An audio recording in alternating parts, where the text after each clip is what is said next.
Hello guys, ए plus प्रतिभा classes में आपका फिर से स्वागत है। तो आज हम पढ़ेंगे बहुत ही इंपॉर्टेंट टॉपिक रुधिर। तो वीडियो को पूरी ध्यान से देखिएगा।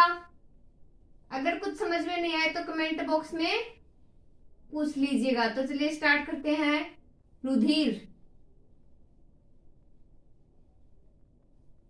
सबसे पहले बात करते हैं आरबीसी, डब्ल्यूबीसी और प्लेटलेट्स के बारे में। तो आरबीसी, डब्ल्यूबीसी और प्लेटलेट्स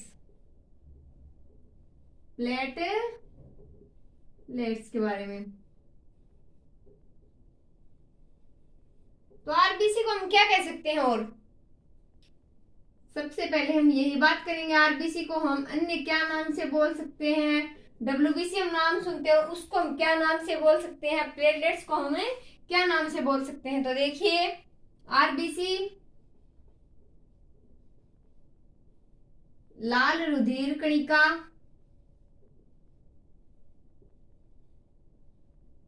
लाल रुधिर कणिका। और क्या होगी? रक्ताणु। अन्य नाम, अन्य नाम इथ्रोसाइट, इथ्रोसाइट। नेक्स्ट, डब्ल्यूबीसी को श्वेत रुधिर कणिका।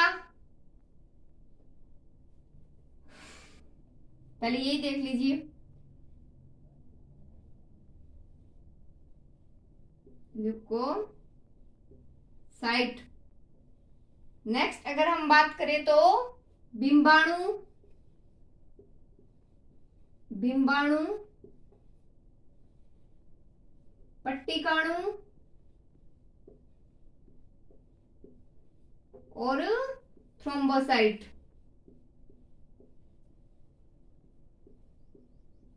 Thrombocyte. Red blood cells, WBC यानी कि व्हाइट ब्लड सेल्स। आरबीसी का अर्थ हो गया लाल रुधिर कणिका या रक्ताणु या इंथ्रोसाइट।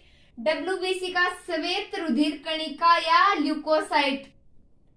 नेक्स्ट, प्लेटलेट्स देखें, बिंबाणु, पट्टिकाणु, थ्रोम्बोसाइट। तो एक बार क्वेश्चन देख लीजिए। अगर हमें परीक्षा में पूछा जाए ल्यूकोसाइट कौन सी कोशिका का अन्य नाम है, आरबीसी, डब्ल्यूबीसी या प्लेटलेट्स, तो क्या है इसका राइट आंसर? डब्ल्यूबीसी। तो आप ये नाम ध्यान में रखिए, इसीलिए मैंने ये लिखे हैं। आरबीसी यानी लाल रुधिर कणिका, रक्ताणु या इंथ्रोसाइट। डब्ल्यूबीसी श्वेत रुधिर कणिका या ल्यूकोसाइट। प्लेटलेट्स यानी बिंबाणु, पट्टिकाणु और थ्रोम्बोसाइट। नेक्स्ट देख लेते हैं,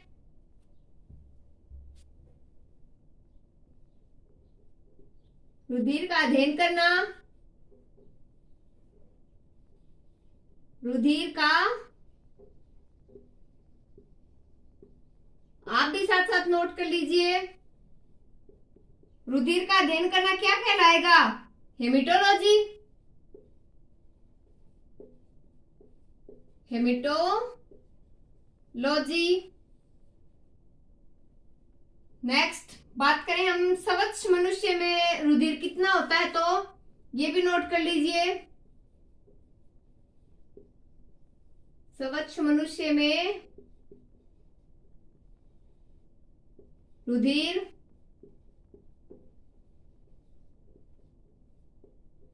5 से 6 लीटर। पूरे शरीर की बात हो रही है। नेक्स्ट, रुधिर का पीएच मान, रुधिर का पीएच मान कितना होता है? रुधिर का पीएच मान 7.4। ये भी लिख लीजिए, प्रकृति क्षारीय। समझ जाएंगे क्षारीय है क्या, प्रकृति है। अब निर्माण लिख लेते हैं। सबसे पहले ये देखिए, रुधिर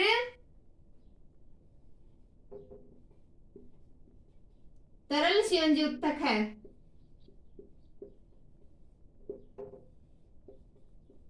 तरल संयोजी उत्तक है।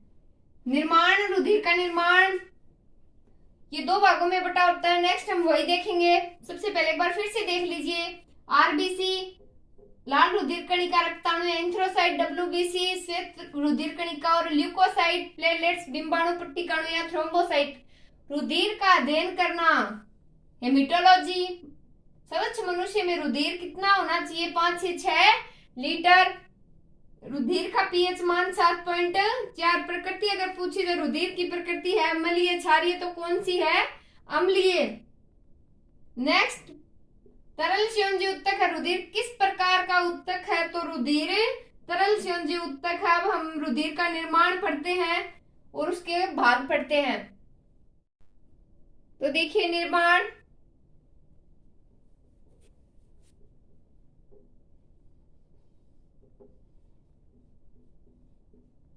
निर्माण लिख लीजिए।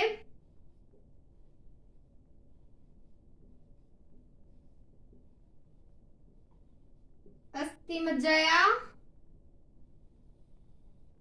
बोन मेरो,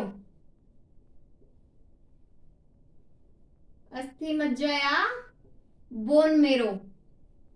तो नेक्स्ट हम बात कर रहे हैं रुधिर के भागों की।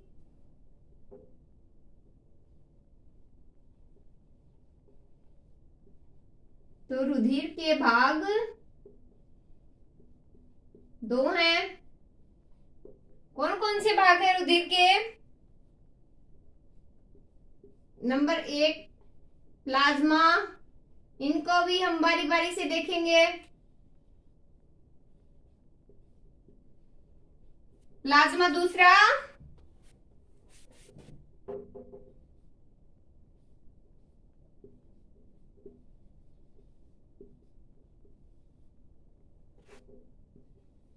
रुधिर कणिका या रुधिर कणिकाएं।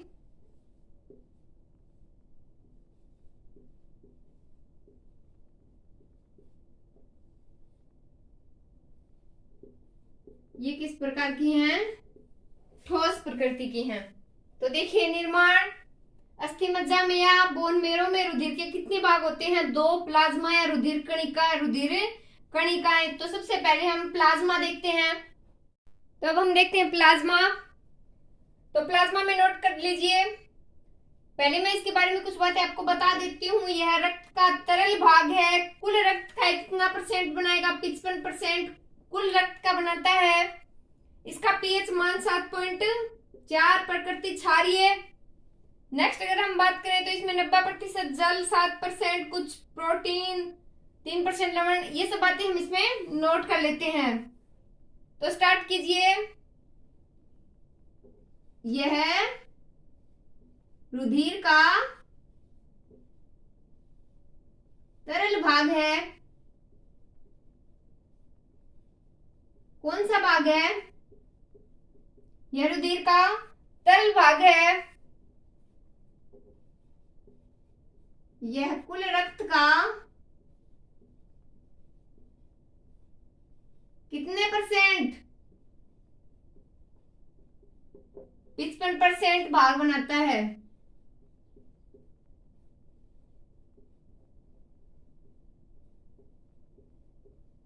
नेक्स्ट बात करें प्रकृति की।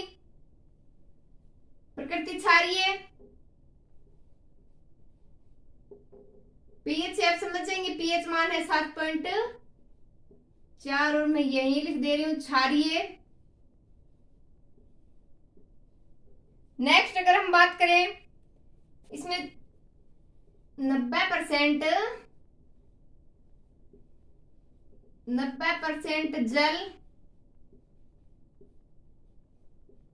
7% प्रोटीन। आप भी साथ साथ नोट कर लीजिए। 3% लवण होते हैं।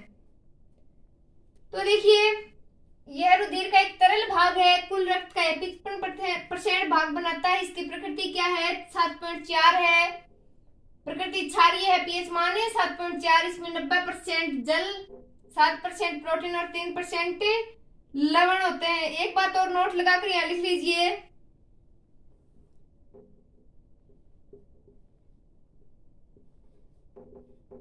ये नोट लगाकर एक बात यहाँ पर लिख लीजिए, प्लाज्मा के अंदर सर्वाधिक आयनिक रूप में कौन सी एक धातु पाई जाती है, तो वो कौन सी धातु होती है, सोडियम धातु। तो ये बात आप नोट लगाकर लिख लीजिए, सर्वाधिक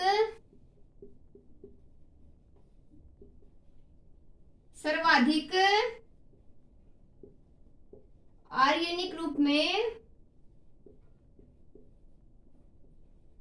कौन सी धातु, सोडियम।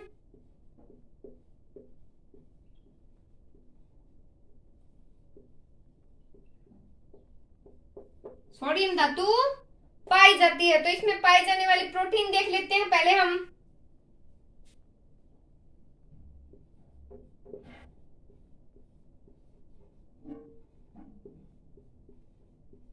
पाई जाने वाली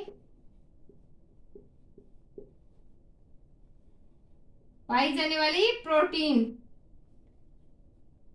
तो सबसे पहले देखिए, प्लाज्मा रुधिर का तरल भाग है, यह कुल रक्त का 55% भाग बनाता है। इसकी प्रकृति क्षारीय, पीएच मान 7.4, इसमें 90% जल, 7% प्रोटीन, 3% लवण होता है। सर्वाधिक आयनिक रूप में कौन सी धातु मिलती है, तो ये क्वेश्चन ध्यान में रखिएगा, कौन सी धातु, सोडियम धातु। इसमें पाए जाने वाली प्रोटीन को हम अब पढ़ते हैं।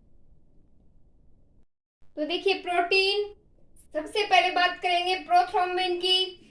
इनको हम डिटेल से नहीं पढ़ेंगे, तो सबसे पहले लिखिए prothrombin.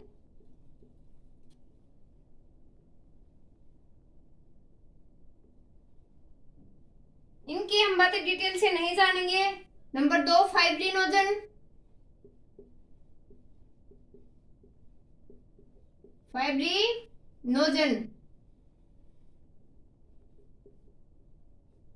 Prothrombin, fibrinogen. Number 3 albumin. Number 4 globulin. तो देखिए एल्ब्यू, नोट कर लीजिए, ग्लोब्यूमिन।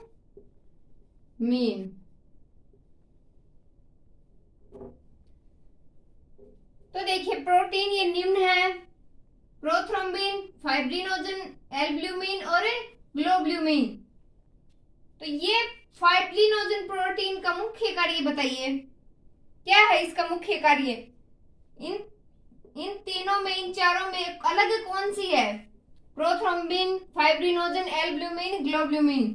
तो कौन सी अलग है, कौन कौन सी के क्या क्या कार्य है। तो फाइब्रिनोजन रक्त का थक्का बनाने में सहायक है। अब हम पढ़ेंगे नंबर 2 रुधिर कणिका, क्योंकि ये हमें हमारे लिए इंपॉर्टेंट नहीं है, बस थोड़ा सा ध्यान में रखिए। प्लाज्मा में प्रोटीन होती है, वो कौन कौन सी होती है, प्रोथ्रोम्बिन, फाइब्रिनोजन, एल्ब्यूमिन और ग्लोबुलिन। तो चलिए अब नंबर 2 स्टार्ट करते हैं हम, रुधिर कणिकाएं। नंबर 2 रुधिर कणिकाएं। सबसे पहले हम इसमें आरबीसी को विस्तार से पढ़ेंगे, उसके बाद डब्ल्यूबीसी को, और उसके बाद प्लेटलेट्स को हम पढ़ेंगे। तो देखिए सबसे पहले हम स्टार्ट करेंगे आरबीसी। ये रुधिर कणिकाएं है। शरीर का प्लाज्मा कितना % भाग बनाता है, 55%, और ये रुधिर का 45%। रुधिर का क्या है, ये 45% ये भाग बनाती है शरीर का कुल। मैं नोट कर दे रही हूं, यहां बनाती हैं, ठीक है। आगे देखिए, सबसे पहले आरबीसी, फिर से नाम लिखने की जरूरत नहीं है, आरबीसी आप समझ गए। आरबीसी को हम विस्तार से देखते हैं। तो चलिए स्टार्ट करते हैं आरबीसी। उपनाम हमने पढ़ लिए हैं, दोबारा नहीं पढ़ेंगे।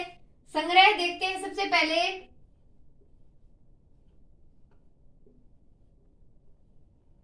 आरबीसी का संग्रह है कहाँ होता है? लाल अस्थि मज्जा,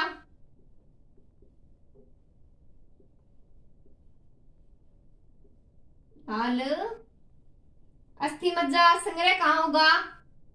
लाल अस्थि मज्जा। इसके बाद हम देखते हैं रंग, पता है हमें लाल, फिर भी आप लिख लीजिए रंग कैसा होगा? लाल। आरबीसी में क्या पाए जाते हैं? हीमोग्लोबिन। आप नोट लगाकर ये बात लिख लीजिए, आरबीसी में हीमोग्लोबिन पाया जाता है।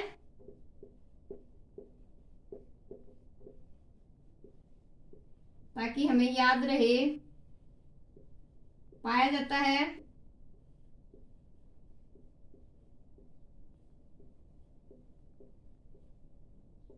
हमें कैसे पता चलेगा पाया जाता है? क्योंकि इसी के कारण तो रक्त का रंग लाल होता है। आरबीसी में हीमोग्लोबिन पाया जाता है, जिसके कारण रुधिर का रंग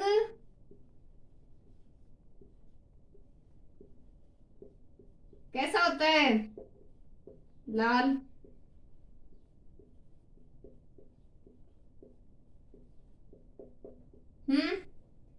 यहां तक आपको समझ में आ गया होगा। अब देखते हैं भ्रूणावस्था में आरबीसी। तो यहां नोट कर लीजिए,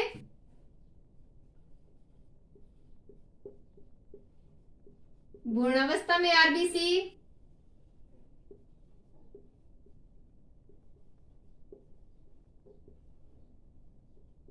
कहाँ होगा निर्माण? लीवर या प्लीहा, लीवर या प्लीहा। वयस्कावस्था में, वयस्कावस्था में, वयस्कावस्था में कहाँ होगा? वयस्कावस्था में होगा लाल अस्थि मज्जा में, लाल अस्थि मज्जा, लाल अस्थि मज्जा। तो देखिए आरबीसी का संग्रह कहाँ होगा? लाल अस्थि मज्जा। रंग क्या होता है? लाल।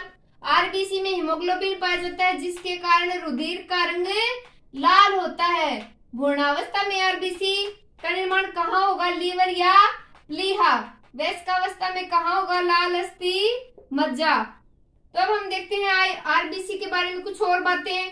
तो सबसे पहले आप ये सब नोट कर लीजिए। तो नेक्स्ट आरबीसी में नोट कीजिए, आरबीसी में माइटोकॉन्ड्रिया नहीं पाई जाती। ये बात हमने पढ़ ली थी लेकिन लिखी नहीं, तो लिखिए आरबीसी में माइटोकॉन्ड्रिया, माइटोकॉन्ड्रिया नहीं पाई जाती,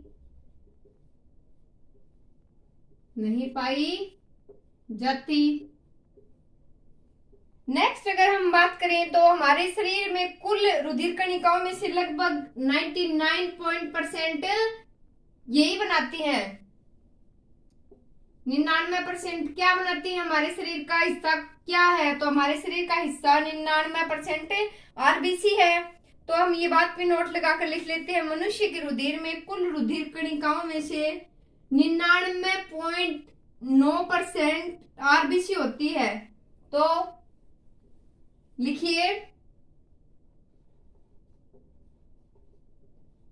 मनुष्य के रुधिर में, मनुष्य के रुधिर में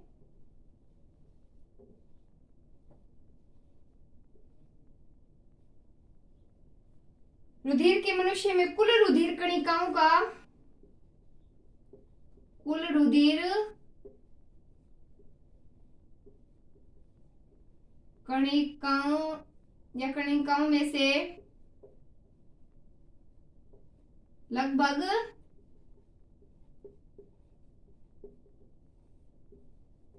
99.9% हिस्सा कौन बनाती है? आरबीसी।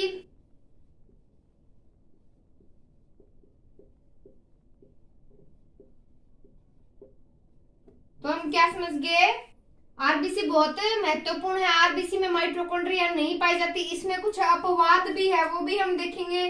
जैसे स्तनधारियों की आरबीसी में केंद्रक नहीं होता। स्तनधारी क्या है, जो सबसे पहले सुनिए। सरल भाषा में अगर मैं आपको बताऊं तो स्तनधारी वो हैं जो अपने बच्चों को दूध पिलाते हैं। तो नोट लगाकर इसमें एक बात लिखिए, स्तनधारियों की आरबीसी में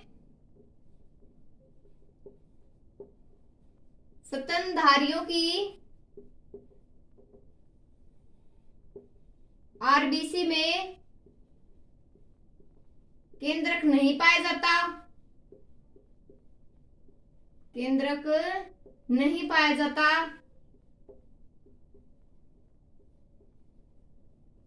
लेकिन अपवाद स्वरूप दो है, वो लिखिए।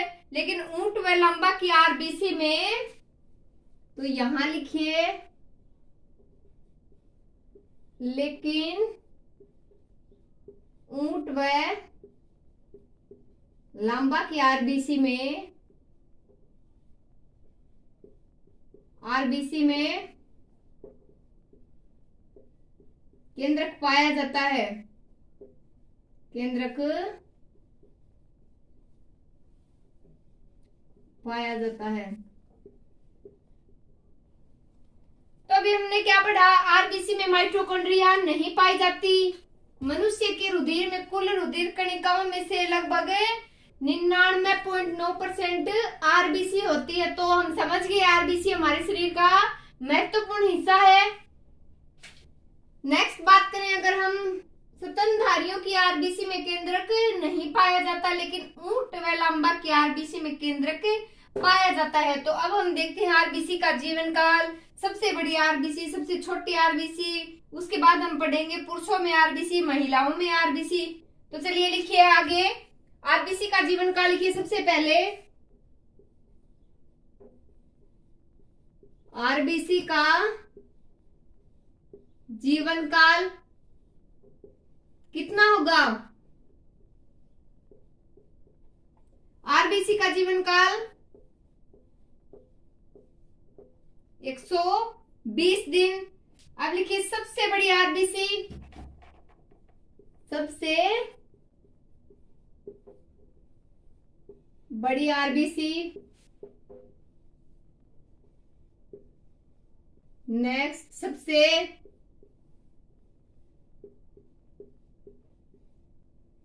छोटी आरबीसी। तो सबसे बड़ी आरबीसी लिखिए हाथी में पाई जाती है, और सबसे छोटी आरबीसी कस्तूरी मर्ग।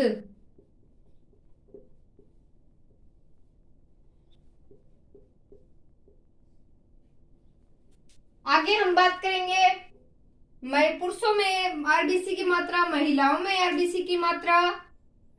आरबीसी के कार्य प्रमुखतः क्या क्या है, तो देखिए आरबीसी में माइटोकॉन्ड्रिया नहीं पाई जाती। मनुष्य के रुधिर में कुल रुधिर कणिकाओं में से 99.9% आरबीसी होती है।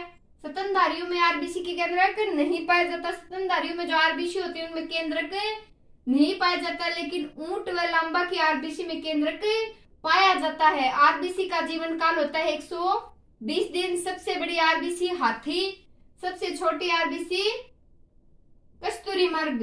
तो अब हम बात करेंगे पुरुषों में आरबीसी की मात्रा, महिलाओं में आरबीसी की मात्रा। तो लिखिए पुरुषों में आरबीसी की मात्रा,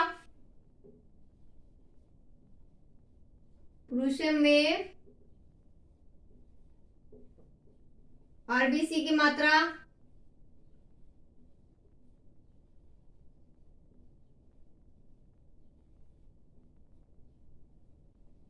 महिलाओं में आरबीसी की मात्रा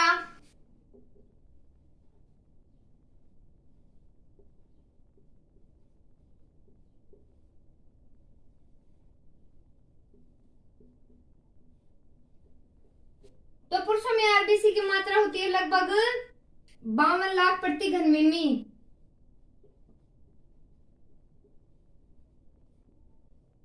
प्रति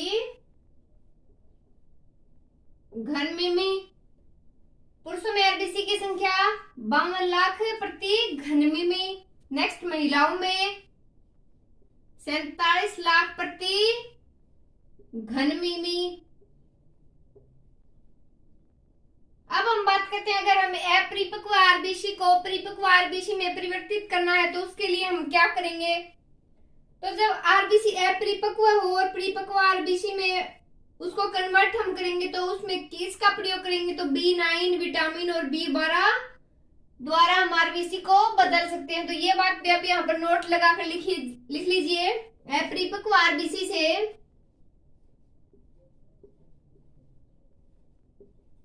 अपरिपक्व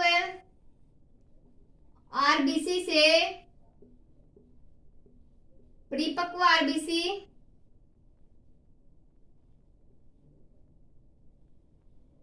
अपरिपक्व आरबीसी से परिपक्व आरबीसी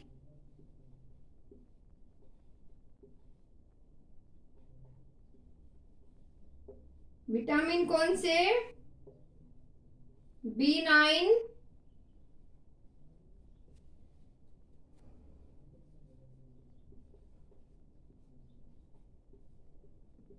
किनके द्वारा बदला जाएगा,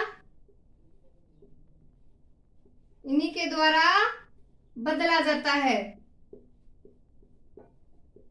तो पुरुषों में आरबीसी की मात्रा 52 लाख घन मिमी, महिलाओं में इसकी मात्रा 47 लाख घन मिमी। अपरिपक्व आरबीसी से परिपक्व आरबीसी में विटामिन B9 और B12 द्वारा बदला जा सकता है।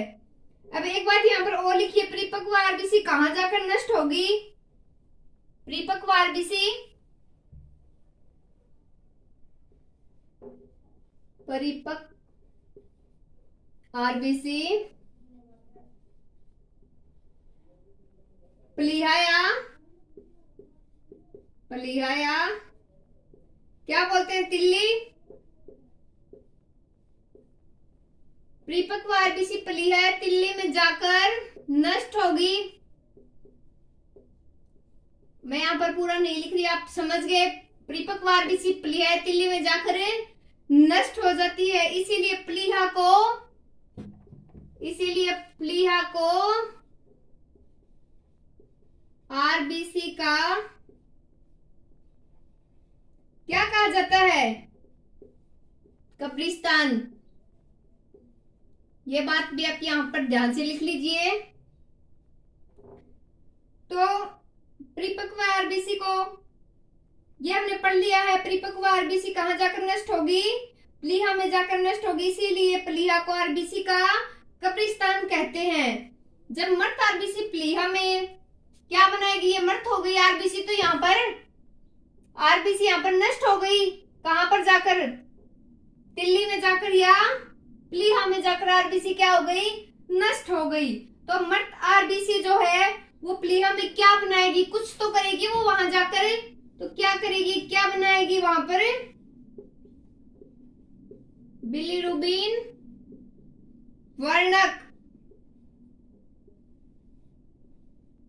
क्या बनाएगी, बिलीरुबिन वर्णक बनाएगी, जो वर्क में जाकर यूरिया के साथ मिलकर यूरोक्रोम का निर्माण करते हैं। जो पेशाब में गंध यूरोक्रोम के कारण आती है, पेशाब का रंग पीला किसके कारण होता है, यूरोक्रोम के कारण हमारे पेशाब का कलर जो है पीला होता है। तो ये बात भी आप यहाँ पर लिख लीजिए, जो वृक्क में जाकर यूरिया के साथ मिलकर यूरोक्रोम का निर्माण करती है। तो ये बात आपको समझ में आ गई, ज्यादा लिखने से कोई फायदा नहीं। पुरुषों में आरबीसी की मात्रा 52 लाख घन मिमी, महिलाओं में आरबीसी की मात्रा 47 लाख घन मिमी। अपरिपक्व आरबीसी से परिपक्व आरबीसी में B9 B12 द्वारा बदला जा सकता है। परिपक्व आरबीसी कहां जाकर नष्ट होगी, प्लीहा या तिल्ली में। आरबीसी को इसीलिए प्लीहा का आरबीसी का कब्रिस्तान प्लीहा को कहा जाता है। प्लीहा वहां जाकर बिलीरुबिन वर्णक बनाती है, जो वृक्क में जाकर यूरिया के साथ मिल जाता है और यूरोक्रोम का निर्माण करता है। अब हम पढ़ेंगे आरबीसी के प्रमुख कार्य। तो अब हम देख लेते हैं आरबीसी के प्रमुख कार्य। आरबीसी का हमारे शरीर में क्या क्या काम है, तो देखिए, भोजन का परिवहन, भोजन का परिवहन कौन करेगा, आरबीसी। भोजन का परिवहन। नेक्स्ट, ऑक्सीजन का शरीर की प्रत्येक कोशिका तक परिवहन जो है वो कौन करेगा? आरबीसी। तो ये बात भी लिख लीजिए, ऑक्सीजन का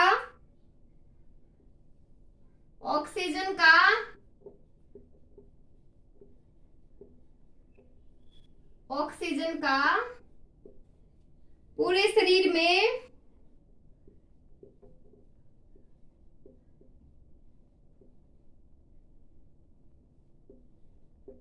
प्रत्येक कोशिका तक पहुंचाने का काम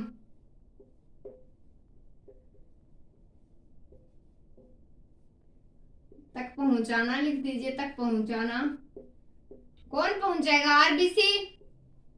नेक्स्ट देखिए, शरीर का जो तापमान होता है, हमारे शरीर का टेम्परेचर कौन करेगा निश्चित? शरीर के तापमान को निश्चित रखती है कौन? आरबीसी। तो देखिए, आरबीसी के प्रमुख कार्य क्या है? भोजन का परिवहन, ऑक्सीजन का पूरे शरीर में प्रत्येक कोशिका तक पहुंचना किसका कार्य है? आरबीसी का। शरीर में तापमान को नियंत्रित कौन करेगा? तो आरबीसी। नेक्स्ट हम देखते हैं, आरबीसी की मात्रा बढ़ने से क्या होता है? कौन सा रोग होता है? तो चलिए अब हम स्टार्ट करते हैं। तो अब पढ़ लेते हैं इन रोगों के बारे में। तो आरबीसी की अधिकता से कौन से रोग होते हैं वो देखते हैं। तो देखिए, सबसे पहले आरबीसी की मात्रा जब बढ़ती है तो नॉर्मल सी बात है, रक्तदाब बढ़ेगा। रक्तदाब बढ़ेगा। रक्तदाब बढ़ने के कारण नाक से खून बहना, नाक से खून बहना क्या बोलेंगे? नक्सूरी।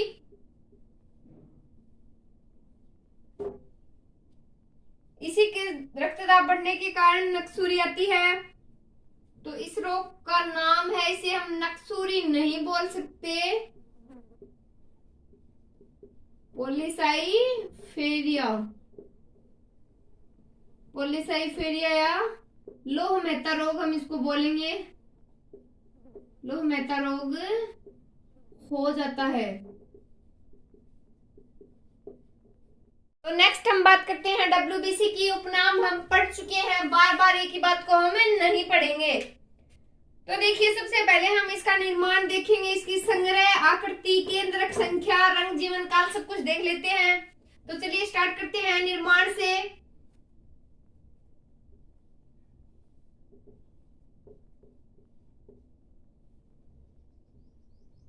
निर्माण,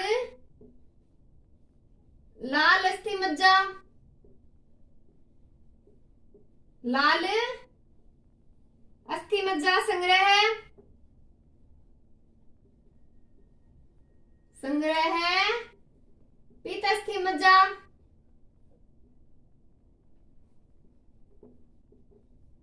पीत अस्थि मज्जा। नेक्स्ट आकृति, आकृति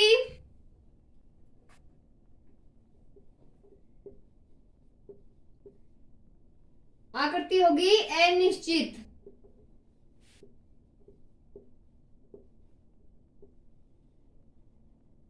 अनिश्चित केंद्रक,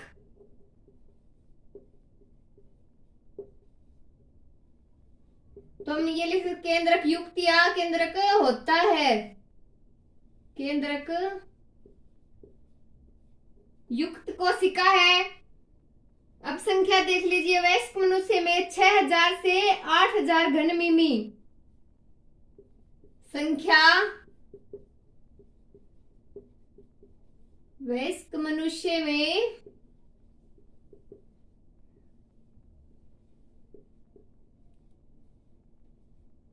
6000 से 8000 घन मिमी या 6000 से 11000 प्रति घन मिमी। तो देखिए, रंग कैसा डब्ल्यूबीसी का रंग, तो आरबीसी में कोई वर्णक नहीं पाया जाता, इसलिए ये रंगहीन है। तो सीधा मैं क्या लिख रही हूं यहां, रंगहीन। नेक्स्ट जीवन काल, नेक्स्ट बात करते हैं जीवन काल के बारे में। तो जीवन काल 4 से 5 दिन या फिर 1 सप्ताह मान लीजिए, 4 से 5 दिन या 1 सप्ताह। कार्य, प्रतिरक्षा का ये कार्य करती है, जैसे रोगों से सुरक्षा, हमारे शरीर की टूटी हुई मृत कोशिकाओं का भक्षण करके रुधिर की सफाई डब्ल्यूबीसी करती है। तो ये बात इसमें यहाँ पर नोट कर लीजिए, प्रतिरक्षा का कार्य करती है, प्रतिरक्षा का कार्य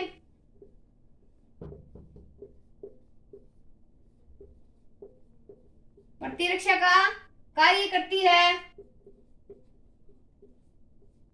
रोगों से सुरक्षा,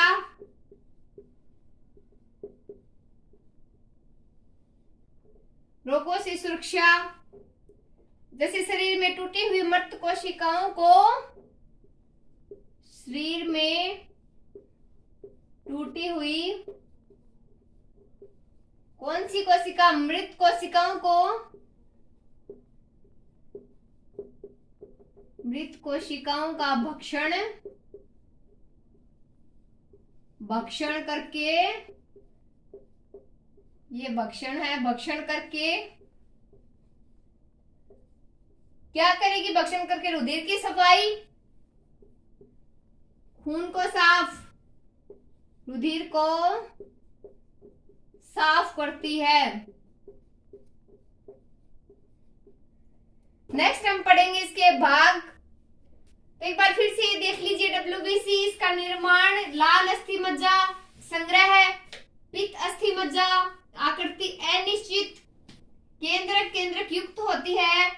संख्या देखिए, वयस्क मनुष्य में 6000 से 8000 घनमी में या 6000 से 11000 घनमी में। रंग होता है रंगहीन। नेक्स्ट रंग की बात कर ली हमने, रंगहीन है।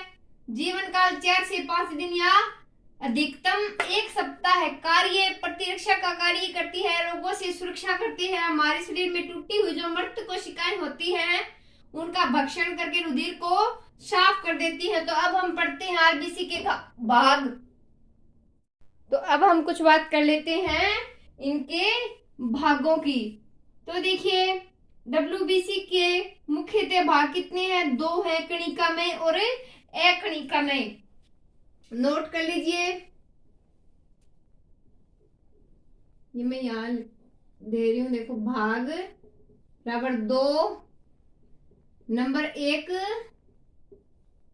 कणिकामय, नंबर 2 अकणिकामय। तो सबसे पहले हम कणिकामय को देखेंगे, उसके बाद हम अकणिकामय को देखते हैं। तो कणिकामय प्रकार के जो कोशिका है, कणिकामय के भी 3 भाग होते हैं। कणिकामय के हम पहले तीनों भागों को देख लेते हैं। ये वैसे इंपॉर्टेंट नहीं है लेकिन हमें थोड़ा सा ध्यान में रखना है। तो लिखिए न्यूट्रोफिल्स, न्यूट्रोफिल्स,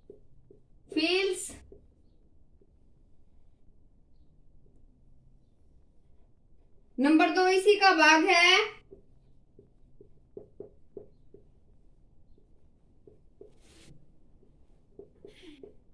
इओसिनोफिल,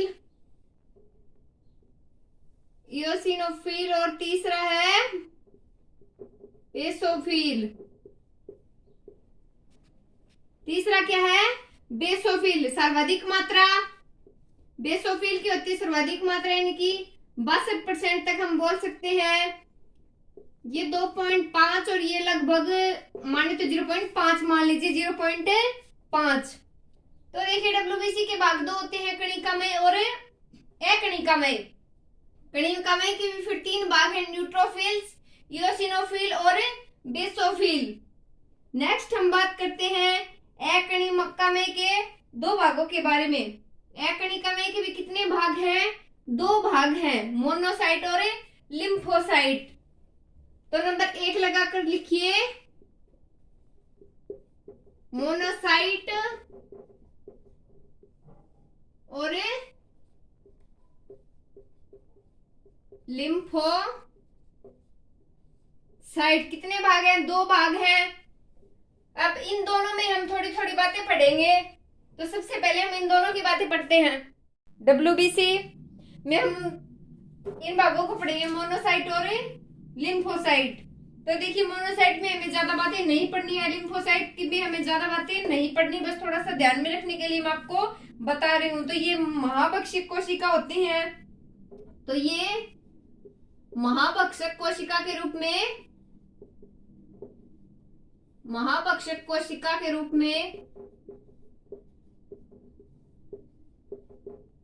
विकसित हो जाती हैं। ठीक है, ये महाभक्षक कोशिका के रूप में विकसित हो जाती हैं। ये देखिए इसके भी 3 भागों में टूटती है, बी लिम्फोसाइट, टी लिम्फोसाइट और प्राकृतिक मार्ग कोशिकाएं। प्राकृतिक मार्ग कोशिकाएं,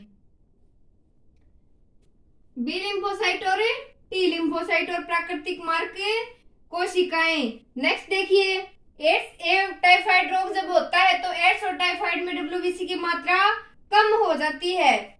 तो ये बात नोट लगाकर जरूर लिख लीजिए। एड्स एवं टाइफाइड, एड्स एवं टाइफाइड रोग में WBC की मात्रा क्या हो जाएगी?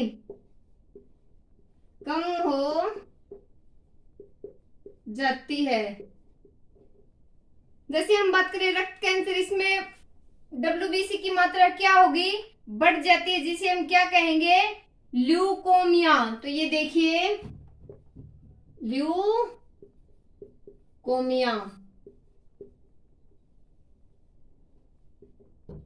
यानी रक्त कैंसर में लिख दे रही हूं, रक्त कैंसर।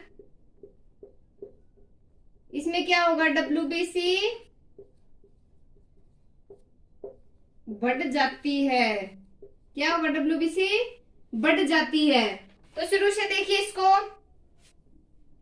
रक्त का पुलिसमैन, ये चलो हम आगे बात करेंगे, लेकिन आप पढ़ लीजिए मोनोसाइट और लिम्फोसाइट ये महाभक्षक कोशिका के रूप में विकसित होती है। लिम्फोसाइट के भाग 3, बी लिम्फोसाइट, टी लिम्फोसाइट, प्राकृतिक मार्ग कोशिकाएं। एड्स एवं टाइफाइड रोग में WBC की मात्रा कम हो जाती है और ल्यूकीमिया यानी कि रक्त कैंसर में WBC की मात्रा बढ़ सकती है। जैसे रक्त का पुलिसमैन या सैनिक कणिकाएं न्यूट्रोफिल्स है। तो ये बात और एक नोट लगाकर लिख लीजिए। इसके बाद हम प्लेटलेट्स पढ़ेंगे। तो लिखिए रक्त का पुलिसमैन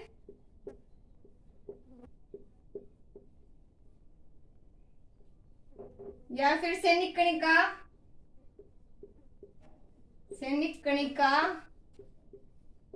किसको कहेंगे?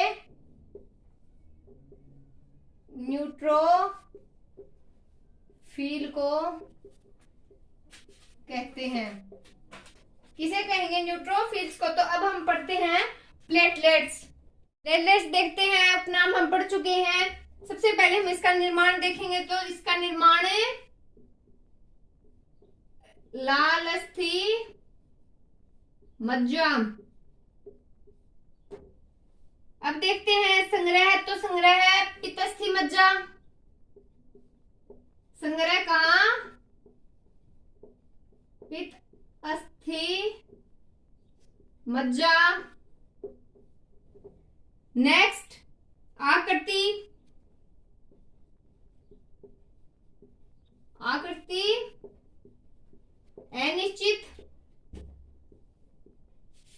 कैसी होगी आकृति?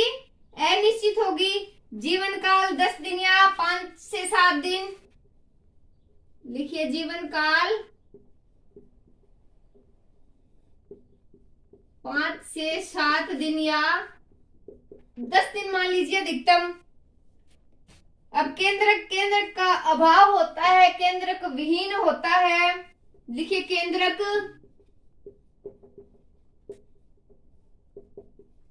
केंद्रक विहीन, विहीन अभाव होता है, लिख दीजिए।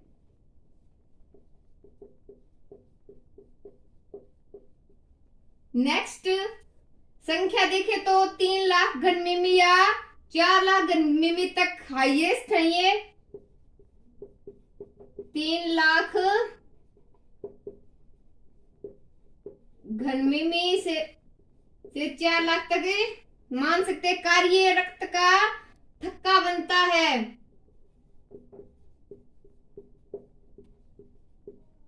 रक्त का थक्का बनाने में सहायक, रक्त का थक्का बनता है। नोट लगाकर एक बात लिख लीजिए, नोट लगाइए, लिख लीजिए। जैसे कि हमने पीछे भी पढ़ा था रोग के बारे में, तो जिसको डेंगू बुखार आ जाती है, डेंगू बुखार जिसको बोलते हैं आ जाती, क्या होगा उसमें? Platelets down. तो डेंगू बुखार होने से प्लेटलेट्स में कमी आ जाती है।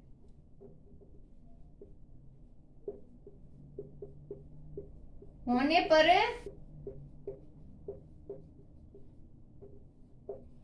कमी।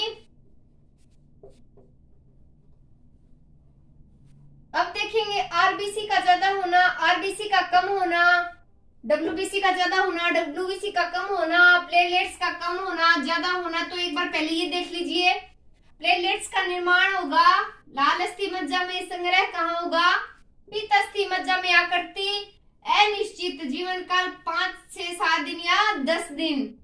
केंद्रक, केंद्रक विहीन या अभाव, संख्या 3 लाख से 3.5 लाख या 4 लाख तक कार्य है रक्त का थक्का बनाने में सहायक। रोग यानी कि डेंगू बुखार होने पर प्लेटलेट्स में कमी आ जाती है। तो अब देखते हैं आरबीसी का ज्यादा होना कम होना, डब्ल्यूबीसी का ज्यादा होना कम होना, प्लेटलेट्स का ज्यादा होना कम होना। तो देखिए, तो अब हम देखते हैं आरबीसी का ज्यादा होना, आरबीसी का कम होना। तो चलिए स्टार्ट करते हैं।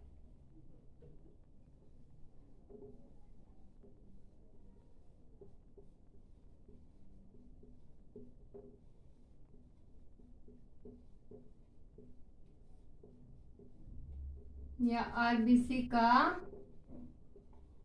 कम होना।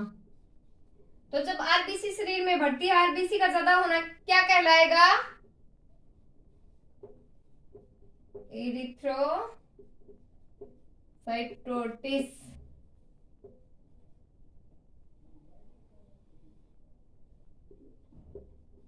एरिथ्रोपिनिया।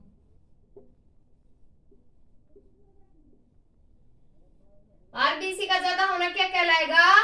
इरिथ्रोसाइटोसिस। और आरबीसी का कम होना क्या कहलाएगा? इरिथ्रोपिनिया। तो अब देखते हैं डब्ल्यूबीसी का ज्यादा होना, डब्ल्यूबीसी का ज्यादा होना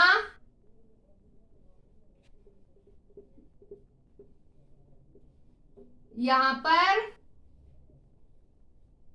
डब्ल्यूबीसी का आप नोट कर लीजिए, आप पूरा लिखिए, मैं पूरा नहीं लिख रही। डब्ल्यूबीसी का ज्यादा होना क्या कहलाएगा? ल्यूकोसाइटोसिस। ल्यूकोसाइटोसिस। और कम होना ल्यूकोपिनिया, कम होना ल्यूकोपिनिया, ल्यूकोपिनिया। अब बात करते हैं प्लेटलेट्स के बारे में। तो प्लेटलेट्स का ज्यादा होना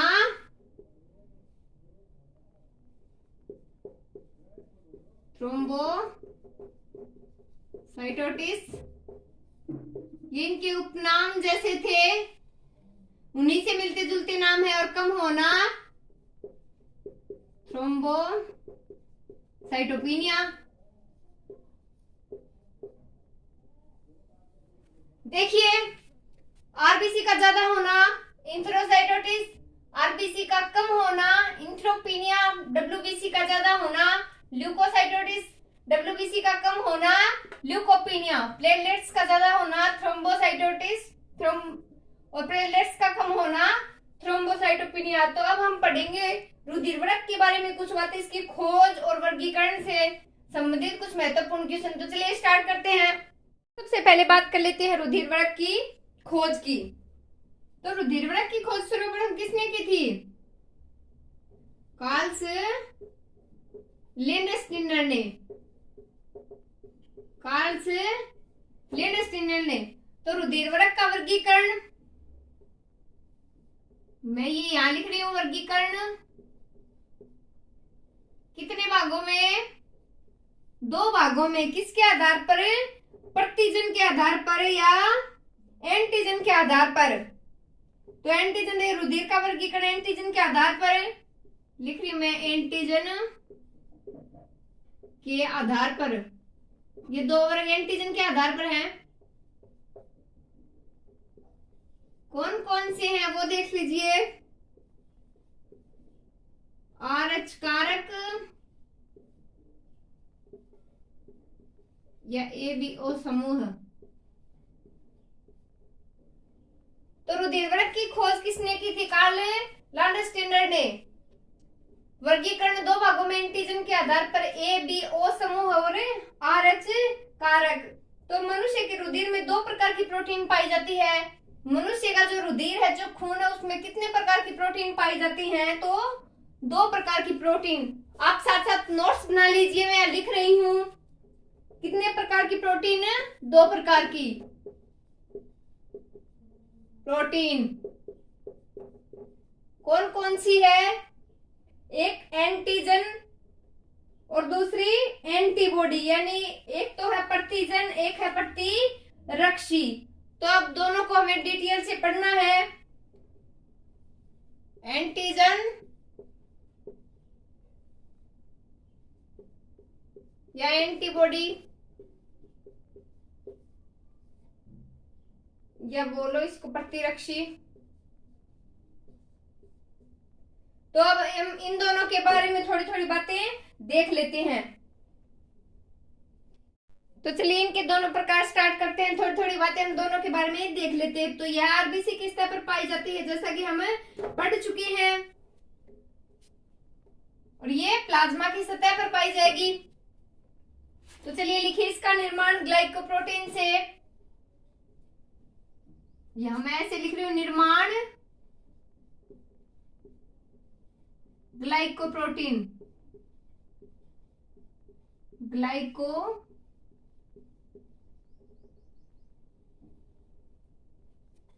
एंटीबॉडी में निर्माण यहां लिखिए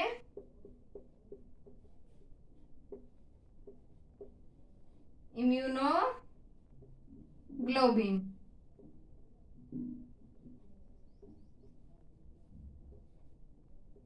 तो दोनों का निर्माण देख लिया हमने। यह किस किस स्तर पर पाई जाती है ये भी लिख दीजिए। यह सतह बराबर आरबीसी, आरबीसी।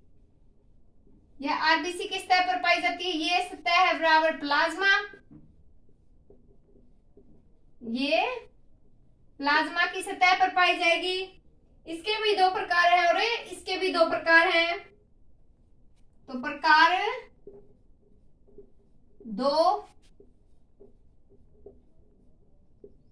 ये प्रकार हैं। तो रक्त के 4 वर्ग होते हैं एबीसी के आधार पर। एबीसी के आधार पर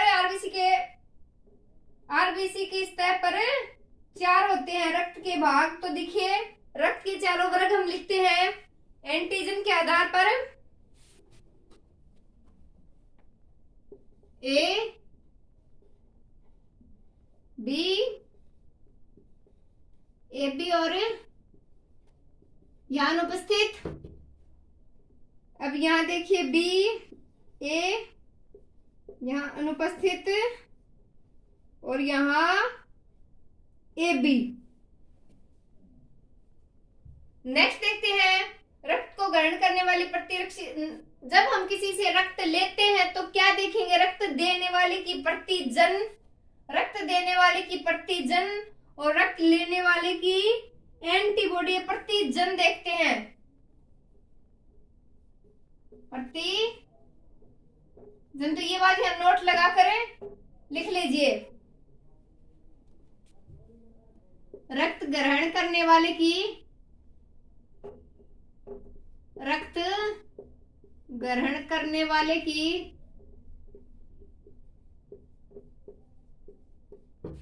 क्या देखी जाएगी, प्रतिरक्षी,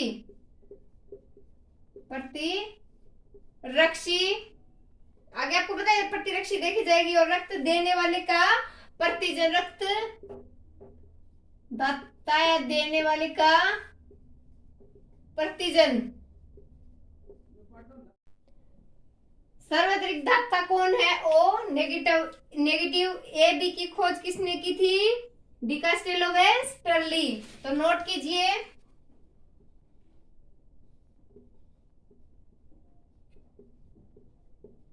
कास्टेलो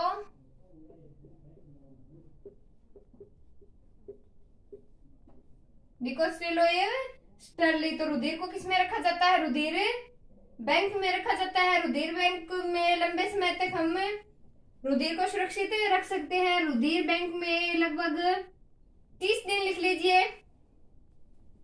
रुधिर बैंक में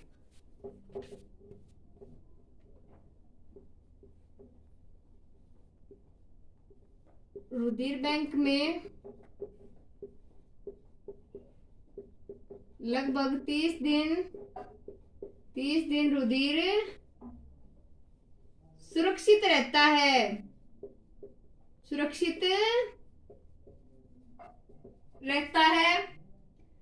रुधिर बैंक को सुरक्षित करने के लिए इसे कितने मान में रखते हैं, तो इसका मान 4.4 मान पर इसको रखा जाता है। तो रुधिर बैंक में रुधिर सुरक्षित रहता है। नेक्स्ट देखिए, विश्व में सर्वाधिक ओ पॉजिटिव रक्त समूह वाले व्यक्ति हैं। विश्व में सर्वाधिक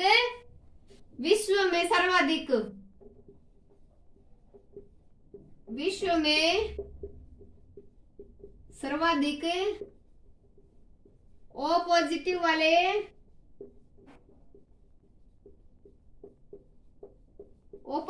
व्यक्ति हैं। और विश्व में सबसे कम की बात करें तो ए बी नेगेटिव, विश्व में सबसे कम की बात करें तो ए बी नेगेटिव वाले व्यक्ति हैं। तो ये बात आप नोट कर लीजिए।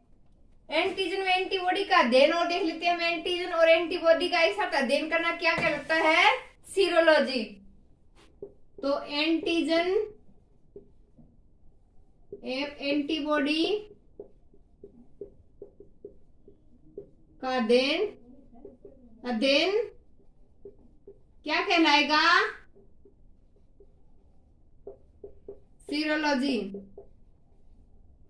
क्या कहलाएगा, सीरोलॉजी। तो एक बात और लिखिए यहाँ पर, विश्व रक्तदान दिवस कब मनाया जाता है, 14 जून।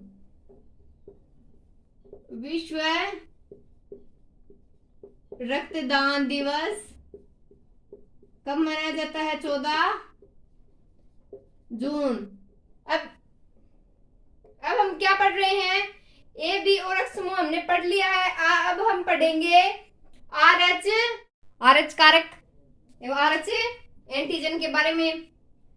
तो आरबीसी के स्तर पर ए एवं बी प्रतिजन के अलावा जो पाए जाते हैं, जो कारक पाए जाते हैं, उन्हें आर एच कारक कहा जाता है। चलिए ये बात लिख लेते हैं।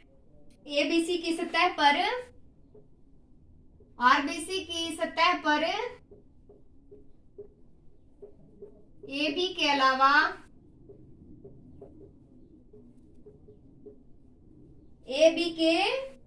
अलावा जो कारक पाए जाते हैं, जो कारक मिलते हैं,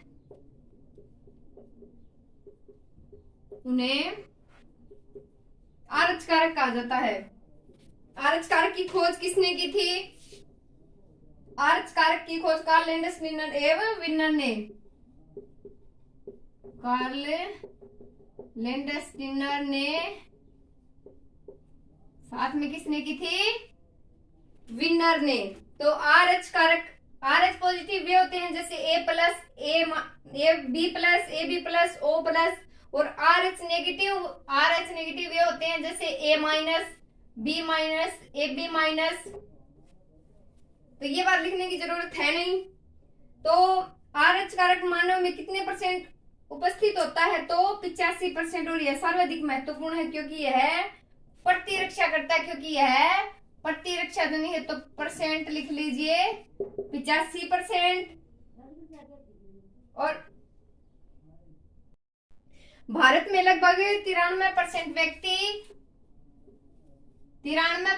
व्यक्ति जो है वो आर एच पॉजिटिव वाले पाए जाते हैं और आर एच नेगेटिव वाले 15% आर एच नेगेटिव कारक वाले पाए जाते हैं। भारत में लगभग 93% आर एच पॉजिटिव और 15% आर एच नेगेटिव। तो हमने समझा आर एच कारक की खोज किसने की थी, कार्ल लैंडस्टीनर एवं विनर ने। किसे कहेंगे हम आर एच कारक, आरबीसी के स्तर पर एबी के अलावा जो कारक पाए जाते हैं उन्हें हम आर एच कारक कहते हैं।